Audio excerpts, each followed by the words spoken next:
In this video, I'm going to share some information on research proposal writing process. So recently, I have been receiving some emails asking me about how to write research proposal for PhD admission process in TLU. So in this video, I'm going to share some suggestion. Plus, I'm also going to share my own research proposal. I think it can give you some better idea.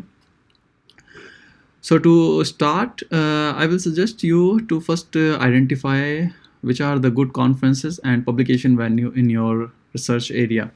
And for that, to get some idea, you can check your potential supervisor publication. You can check where those publications are published, and you can also check the publication of the references from those articles. So once you have identified the good conferences and journal venues, I will next suggest you to search related research from those publication venues. Now, next, spend some time on reading. So whenever you read a research article, at the end of reading, try to write a small summary. You can write a small summary in your own words, and that would be actually better because you can use the text then in your research proposal as well. In addition to that, I will also suggest you to maintain a table, and in the table you can write information. For instance, what kind of data used in the research, what was the main focus of the research, what was their limitation, what analysis methods were performed. So at the end of your reading phase, you will have a nice table containing information from all those research articles. And having such tables can greatly help you to write your related research or a state-of-art section in your research proposal.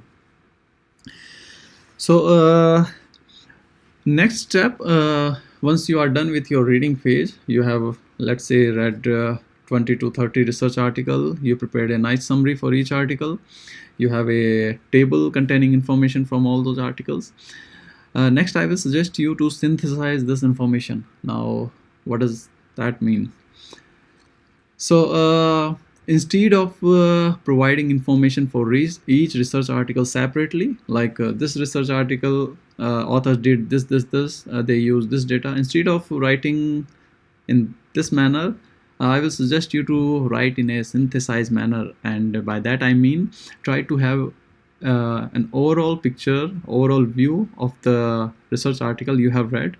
For instance,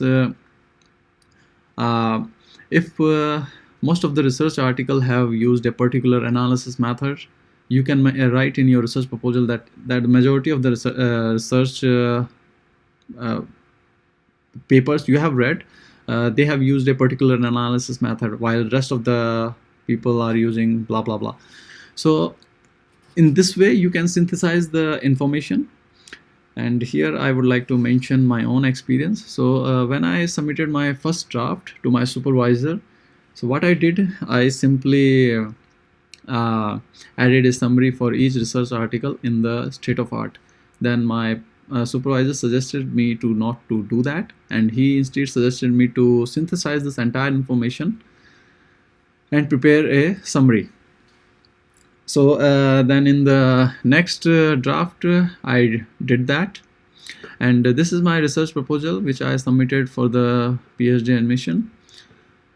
So if you want to, you can follow the same structure as I did. Like you can write the abstract, then introduction, then you can write state of art or related work or literature review, and then you can specify research questions, research objective, so research objective, like what you plan to do in your PhD, and what questions will be addressed, and then research method and research plan. So I will talk about them one by one. So in introduction, you can introduce your research field. You can establish a ground. So just imagine if a person is not having any idea about your research field, you can provide an introduction for those audience. So it's not necessary that the admission committee will have a member who is expert in your field. So that's why you should provide an introduction. And here I would like you to check this diagram. So this diagram was actually suggested by my supervisor, and it's a very nice figure which can show the entire proposed PhD research.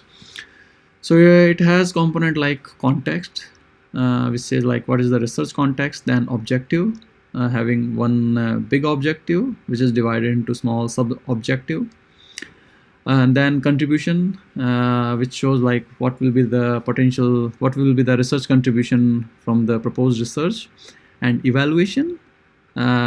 It provides information on how those contribution will be evaluated. So you can consider including a figure something like similar to this one.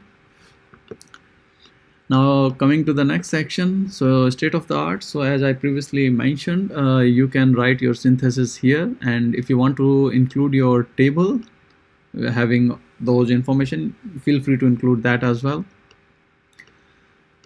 Now coming to the research question and objective. So here I have mentioned a research objective, like what I propose to do in my PhD, and here I will suggest you to find some relationship between the research gap you identified from the related research and the research objective you are proposing. And here I mentioned research question. So one more thing, I also mentioned here that my PhD will be carried out in the context of 2 research projects. So when I applied my PhD, these 2 projects were running and my supervisor was involved in these 2 projects. So if your supervisor is also involved in some research project, and if your PhD is going to be part of that project, you may consider including those projects. But before that, I will suggest you to first ask your supervisor. Now coming to the research methods. So here I included a methodology. So in the first draft, I did not include this section, but then my supervisor suggested me to include a research methodology section. And honestly speaking, when I submitted my first draft, at that moment I wasn't aware of this methodology. So on my supervisor's suggestion, I started reading about it, and then I have included this section, and I try to put my proposed PhD in the context of this methodology. And finally, I mentioned research plan. So in this research plan, what is the objective of it? It will give you an overall view with time. So here, as you can see, in the first column, I have mentioned the component from this research methodology, and this in the next columns I have mentioned like year 1, year 2. So these are the PhD years, and as you know, PhD here is like 4-year program. So you can consider including a table similar to this one. So you can specify task which you are planning to do, and the time your task is going to take, what will be the outcome. So it can give a nice overview of your planned PhD, and actually it also shows that you have done your homework, like you have gone through all this planning thing. So I hope this information will help you to write your own research proposal. In case if you have any question related to it, feel free to write to me. Thank you very much for watching.